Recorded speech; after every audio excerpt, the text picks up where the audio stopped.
तुम्हारे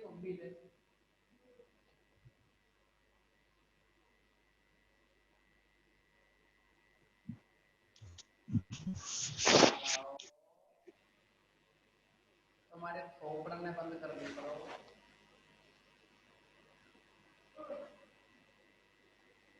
hello students, जैसा कि अभी आपको बताया कि इसमें एक प्रॉब्लम के बारे में हम डिस्कस करेंगे और वह है एक एग्जांपल की बजाय क्वेश्चन सेलेक्ट करेंगे हम।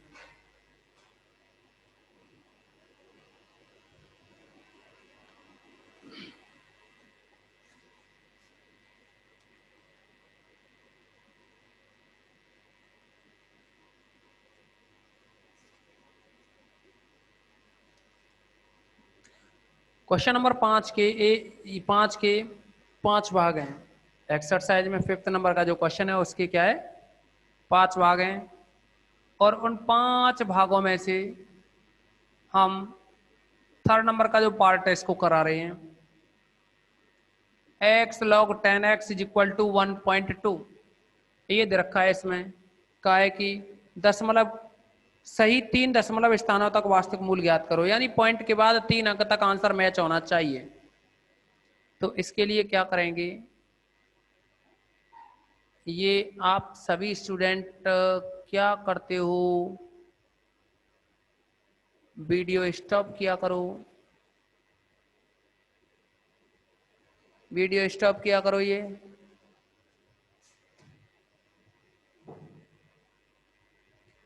43 वाला किसका है, ये बंद करो।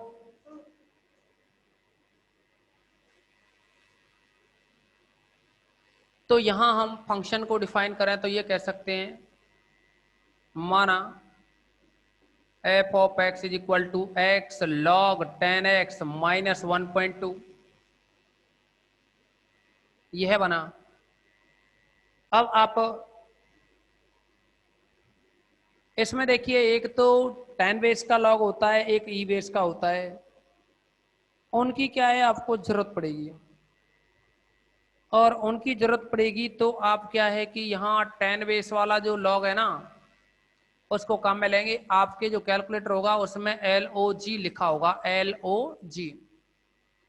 तो आप LOG की हेल्प से यह बताएंगे कि जो 0 1 2 3 नेगेटिव में और ये 1 पॉजिटिव 2 3, आप चेक करेंगे 0 लिखने पे तो क्या आएगा, या 0 रखेंगे तो माइनस का अनंत आएगा। 0 पे तो ये माइनस अनंत होगा,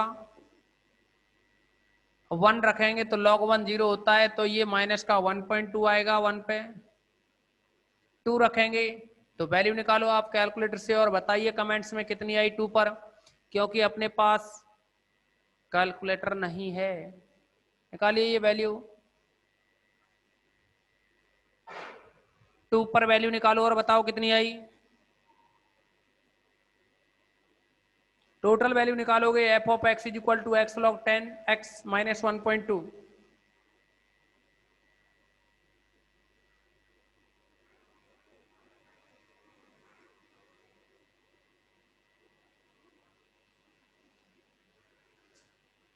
थ्री जीरो वन जीरो। अरे यार ये थोड़े पूछ रहे हैं आपसे, ये तो ई बेस में होती है होने को, तो पर हम कह रहे हैं कि टोटल एफ ऑफ एक्स की वैल्यू निकालो। यहाँ 2 रखो, 2 log 2 माइनस 1.2, टोटल वैल्यू बताओ।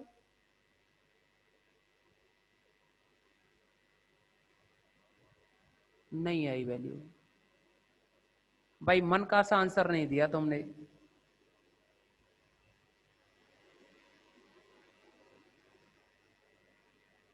माइनस का 0.5979,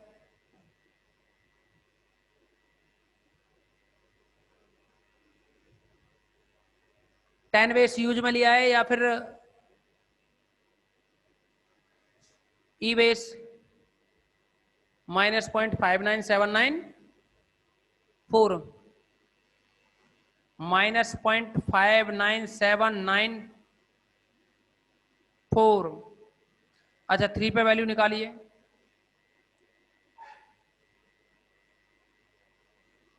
3 पे भी वैल्यू निकालो और 3 पे जो वैल्यू निकलेगी ना,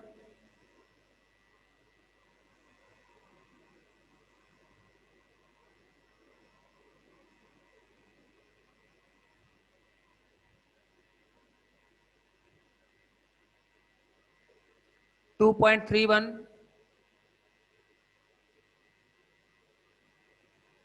तुम लोग मेरे को लग रहा है क्वेश्चन को गलत करवाओगे। कुछ तो कमेंट्स में लिख रहे हैं 10 वेज के अकॉर्डिंग। अरे देखो आपका जो कैलकुलेटर है ना, ये इस तरह से जो कैलकुलेटर है,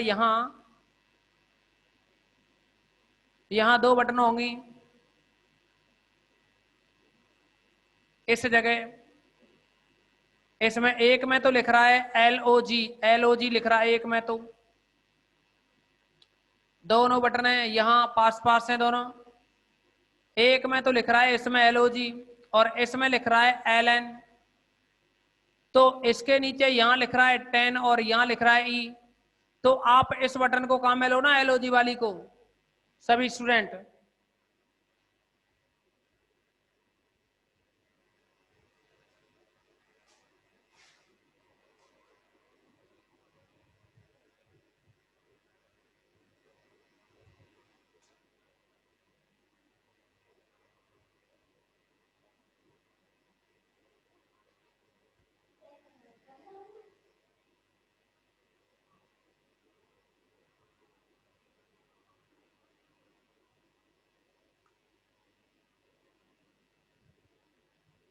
.231363 .231367। हाँ, कमेंट्स में बताओ सही लिखा है ना हमने।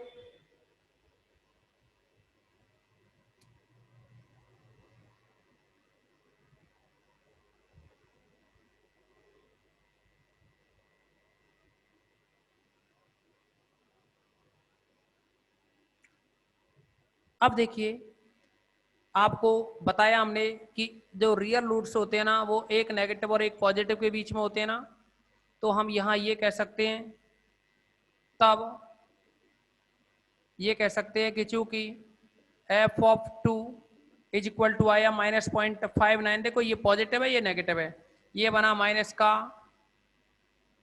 0.59794 और ये जो f(3) है ये बनता है 2313637 2313637। तो एक नेगेटिव है, एक पे पॉजिटिव है, तो हम कह देंगे तब f(x) का वास्तविक मूल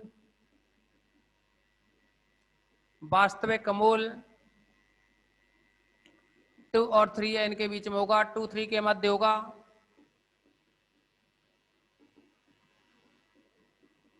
क्योंकि f(2) और जो f(3) है इनका मल्टीप्लिकेशन लेस देन 0 है। इनका जो मल्टीप्लिकेशन है वो लेस देन 0 है।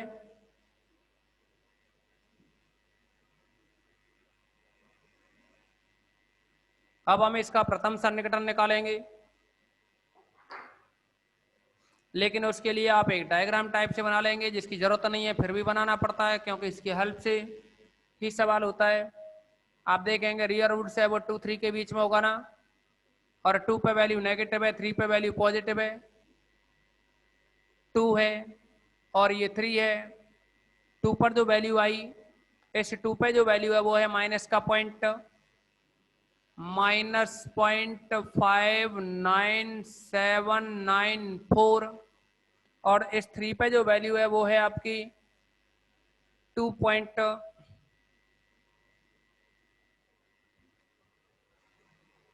ये 3 पे जो वैल्यू है वो है आपकी 0.2313।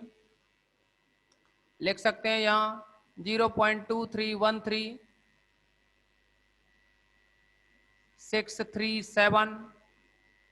आप सुविधा के लिए इसको x1 कह सकते हो, इसको x2 कह सकते हैं। अगर ये x1 x2 है तब प्रथम सन्निकटन, इसका फर्स्ट अप्रोक्सीमेशन निकालेंगे ना, या पहले हम उसको लिख देते हैं फॉर्मूले को। तब मिथ्या स्थिति विधि से, क्वेश्चन में कहा जाएगा कि मिथ्या से करो, मिथ्या स्थिति विधि से फॉर्मूला आपको बहुत अच्छे से याद हो जाना चाहिए। आपको बताया है कि यहाँ n+1 आता है, इसके बाद में इक्वल में n आता है, यहाँ n+1, यहाँ n आता है, माइनस में n ऊपर आता है, इसमें से एक और कम हो जाता है n-1, फिर इनके फलन होते हैं f(x(n) और f(x(n-1), और इसके इनटू में ये जो xn है इसका जो फलन होता है उसका गुणा हो जाता है। ये याद करना है आपको प्रूव करा दिया है हमने। जैसा कि यहाँ दिख रहा है आपको xn+1 है तो यहाँ xn आता है। अब xn-1 ऊपर है तो नीचे इनके फलन होते हैं, xn पे f(xn), xn-1 पे f(xn-1).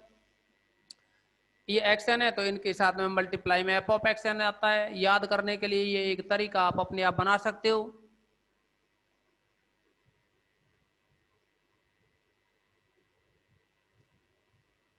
अब इसमें वैल्यू रखोगे प्रथम सन्निकटन के लिए, या ओनली ऐसे लिख सकते हैं प्रथम सन्निकटन। एक और बात, आपने जो 2, 3 निकाले, 2 को आपने क्या कहा यहाँ x1 कह दिया, 3 को क्या कहा x2 कह दिया। जरूरी नहीं है आगे चल के और सन्निकटन निकालेंगे, हो सकता है ये बदल जाए, जरूरी थोड़ी है कि x1 x2 इन्हीं को माना जाए, हो सकता है आगे चल के x3 आए तो इसको x3 मानना पड़ जाए 3 को। तो हम यहाँ वैल्यू निकालें, डायग्राम में साथ के साथ शो करोगे तो पता लग जाएगा आपको, और अगर सुविधा के लिए यहाँ लिखना चाह रहे हो तो केवल समझने के लिए यही लिख सकते हैं, इसको x1 इसको x2, बस इतना सा हिंट के तौर पे। बाकी का x1 x2 का कहीं जिक्र नहीं करेंगे। n=2 लें तब ये बनेगा, क्योंकि 1 2 तो पहले ही हो गए, हमें 3 चाहिए, 3 कब मिलेगा। देखो x1 x2 की वैल्यू तो ये हो गई, हमें x3 चाहिए और x3 की वैल्यू कब मिलेगी। अगर इसमें n की जगह 2 रख दें, n की जगह अगर आप 2 रखोगे तो 2 + 1 3 बनेगा, तो यानी x3 जो बनेगा वो आएगा, यहाँ n की जगह 2 रखें, x2 - x1 अपॉन में f(x2) - f(x1) इनटू में बनेगा यहाँ f(x1). आपने n की जगह 2 रखा है ना तो x2 आएगा। ये वैल्यू रखो, इसमें x2 की जो वैल्यू है वो है 3, 3 - x2 - x1 करेंगे यानी 3 - 2 होगा। f(x2) की जो वैल्यू है, f(x2) की जो वैल्यू है, x2 पे जो वैल्यू है वो आई फलन की 0.2313637,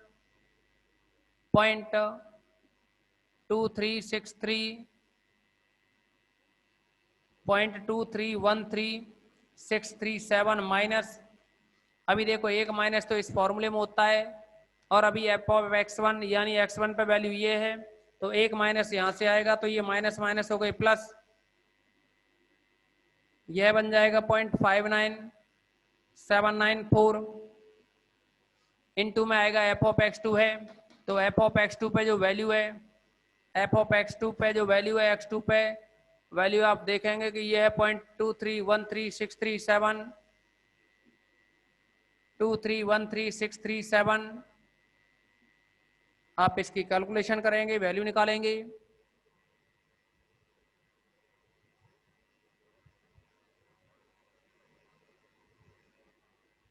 डायग्राम तुम तो क्या करोगे बना करके, तुम्हारे पास तो सब कुछ शॉर्ट में आता है ना, स्क्रीनशॉट जो लेते हो। अरे स्क्रीनशॉट में आपके पास तो वैसे ही आ जाता है डायग्राम, तुम कौन से अलग से नोट्स बना रहे हो। फिर भी आपको यही सलाह दी जाएगी, सभी बच्चे, इनमें से कम 40% बच्चे ऐसे रहते हैं जो नोट्स तो बनाते ही नहीं है, सोचते हैं मोबाइल में है सब कुछ मोबाइल में नहीं रहेगा, कुछ दिन बाद हटवा दिया जाएगा। इसीलिए आप ऐप पे इतना डिपेंड होके ना चलें कि हमारे पास ऐप में सब कुछ जो भी वीडियोज हैं वो पड़ी रहें, 2 दिन में, 4 दिन में, 8 दिन में, 10 दिन में वो हटती रहेंगी। इसीलिए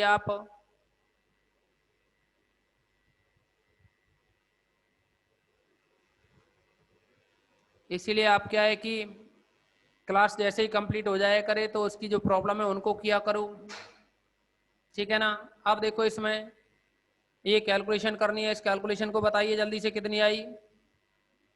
सभी स्टूडेंट्स इस कैलकुलेशन को करें और बताएं कितनी आई है, जल्दी से करेंगे और कमेंट्स में बताएंगे। टोटल कैलकुलेशन बताना, 3 माइनस करके जो भी आया। ऐसे नहीं है कि आप सोचें कि थोड़ी सी कैलकुलेशन कर दी,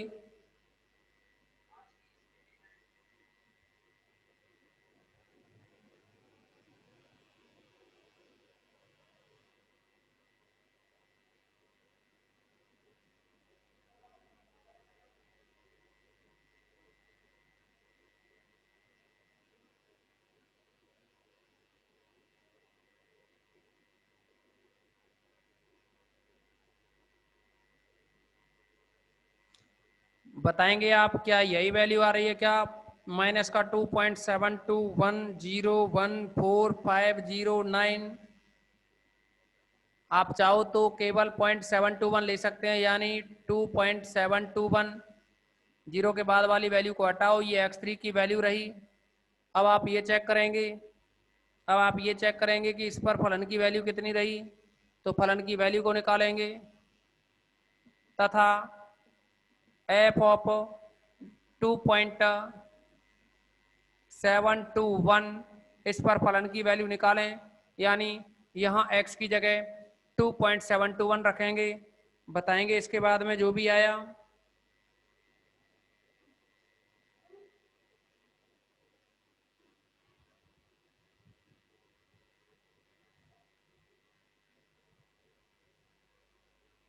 ठीक है, इस पे फंक्शन की वैल्यू निकालो।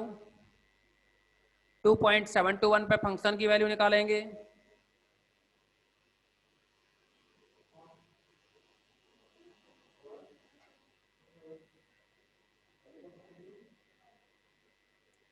चेक करके बताएं इतनी आ रही है क्या? माइनस का 0.017103638, बहुत है इतना ही, 0.0171 तक।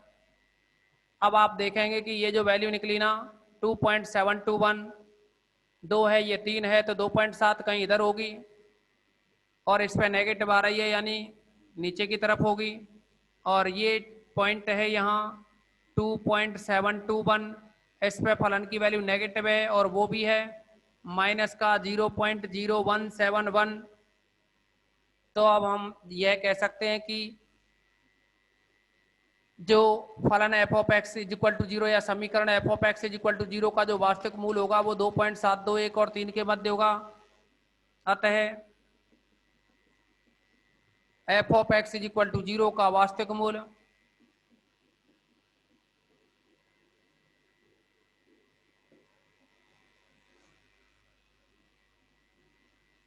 2.721, 3 के मध्य होगा, क्योंकि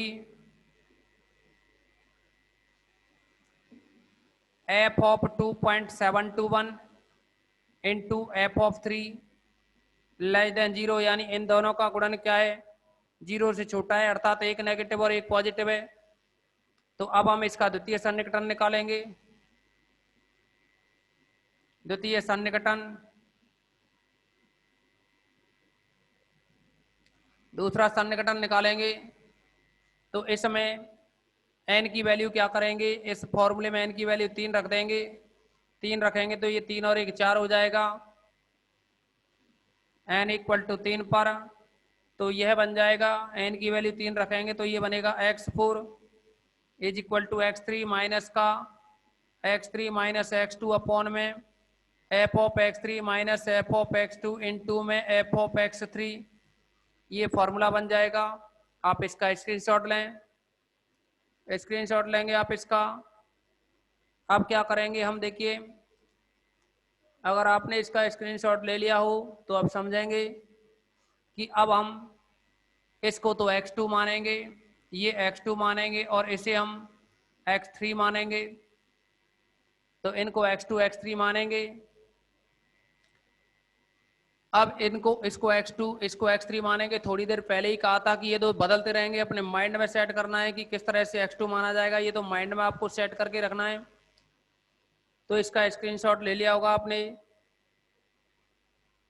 अब इसको वैल्यू को रखें इसमें,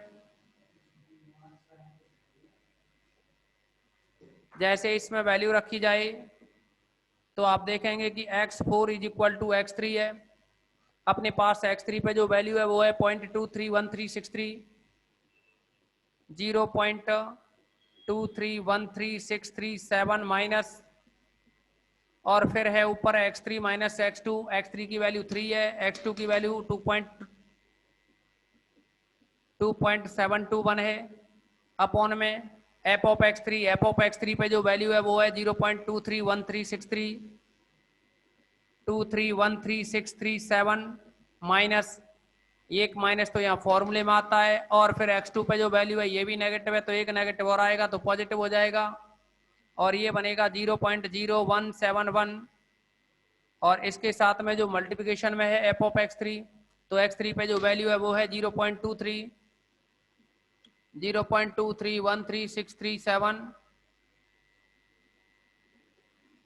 अब इस पूरी कैलकुलेशन को आप करेंगे तो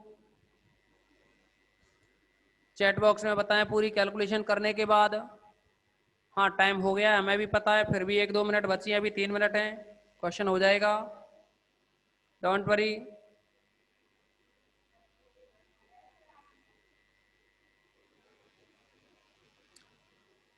जल्दी से बताइए कमेंट्स में कितना आया इसकी कैलकुलेशन।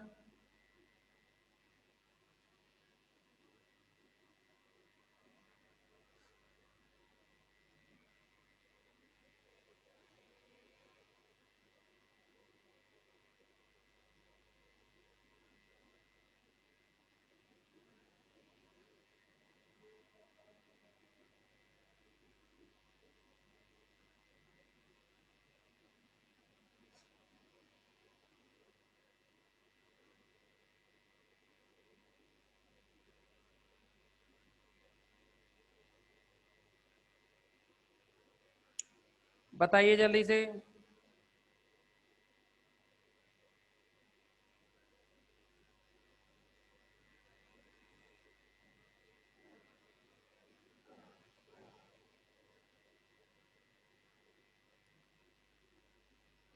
किसी ने कैलकुलेशन की क्या?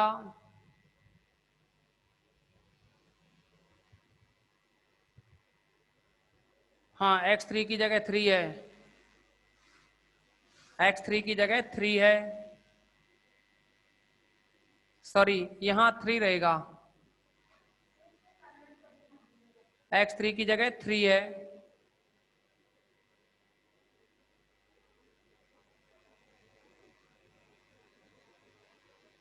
तो आप देखेंगे कि ये वैल्यू बनती है 2.74020158। क्या इतनी आ रही है वैल्यू? बताइए कमेंट्स में। तथा एफ ऑफ x4 निकालें इस वैल्यू पर, ये जो x4 की वैल्यू निकाली है ना, जो कि 2.74020158 है, इस पर वैल्यू निकालो फंक्शन की यहां से।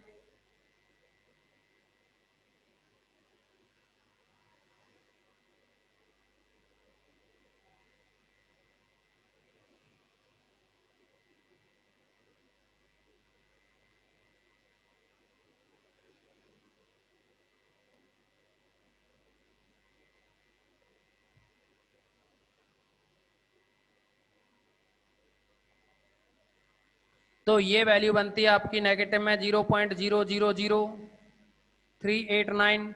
तो आप समझेंगे कि पॉइंट के बाद यहाँ लगभग 3 जीरो हैं, पहले वाले में पॉइंट के बाद एक ही जीरो निकली थी ना, पॉइंट के बाद एक ही जीरो आई, अब की बार तो 3 आ गई, इसका मतलब और भी अच्छा ये अप्रोक्सीमेशन मिल गया। तो हम कह सकते हैं अतः एफ ऑफ एक्स का जो वास्तविक मूल है, एफ ऑफ एक्स का वास्तविक मूल 2.7402 2.74020158 है, अर्थात दशमलव के 3 स्थान तक का है, अर्थात 2.740 है। इतना छोड़ सकते हैं। अब बताइए सभी के समझ में आ गया ना? अब आप इस टाइप के जितने भी क्वेश्चंस हैं उन सभी को करोगे। टाइम ओवर नहीं हुआ है, हाँ 2:01 हो गई है, कोई दिक्कत नहीं, ऐसा हो जाता है कभी कभार। ठीक है, मीटिंग एंड करते हैं। जुड़े रहने के लिए बहुत बहुत धन्यवाद आप सभी के लिए।